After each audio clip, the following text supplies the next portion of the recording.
horrors hide behind every corner. But is it worth your time to investigate these deep dungeons to discover the secrets? Let's find out in our Busy Gamer review of Horror of the Deep.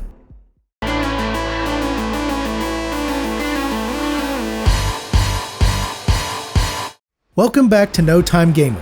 If you're new here, hit subscribe to get more reviews and content for busy gamers to make sure your gaming sessions are time well spent. Horror of the Deep is a visually immersive, first-person exploration adventure that's a little darker than your average video game journey. This game is built around surviving massive, dark, and at times downright confusing dungeons while trying to find a way out of the nightmarish world that's before your eyes. A good place to start any game is a cutscene that introduces the main character, and figuring out exactly what you'll be doing over the next several hours of gameplay. But that's where Horror of the Deep differs from most games. You're in the dark, deep inside some kind of archaic dungeon, and you don't really know why. This intrigued us at first, and we were immediately drawn in to play more and piece together the story. It was like watching a disturbing and suspenseful horror mystery. As you progress through the game, you descend further into the dungeons and discover handwritten pages scattered about the levels.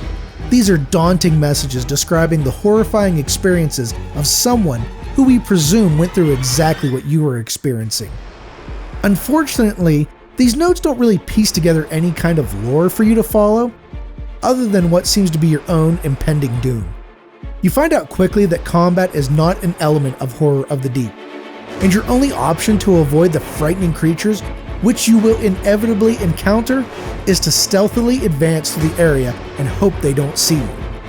Fail to remain unseen, and you will most likely die. This creates a unique gameplay loop that we don't see very often, and makes you calculate your every move. As you progress further, you'll come across doors with 3 locks, blocking your escape. With no direction from the game other than environmental clues, you're forced to explore the maze-like dungeon and find the keys that let you escape to the next level, all while suffering auditory and visual jump scares throughout your journey. The casual horror fan will appreciate these moments as they're generally well placed and always unexpected. We jumped quite a few times throughout the adventure. Aside from getting frightened several times, we were let down by this game's lack of explanation and guidance as you try to escape with your life. There's no control map and no tutorials whatsoever. We didn't even realize there was a sprint button until about halfway through the game, which is something you'll definitely want to use to speed up the painfully slow movement speed. In addition to being left in the dark about how to play the game, you never really find out who you are or why you're stuck in this world.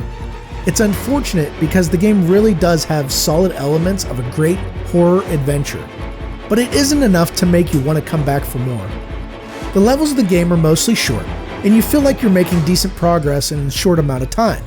But as you get to the last few levels, you'll soon be frustrated by the lack of save points.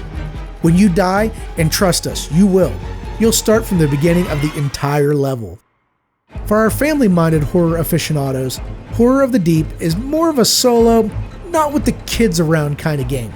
Jump scares and an overall unsettling feeling will be a bit much for little Chucky dolls in your house, but your older teen thrill seekers may enjoy it. The horror fans in us were definitely on board with Horror of the Deep's dark world, terrifying monsters, and mysterious adventure. Unfortunately, the game doesn't have enough of a storyline and has too many elements that waste precious time for gamers who don't have a lot of hours to spend with a controller in their hands. So for busy gamers, we have to say that Horror of the Deep is time not well spent. What is your favorite horror game? Let us know in the comments. Since you're here, go ahead and watch this review to find out what other games could be time well spent.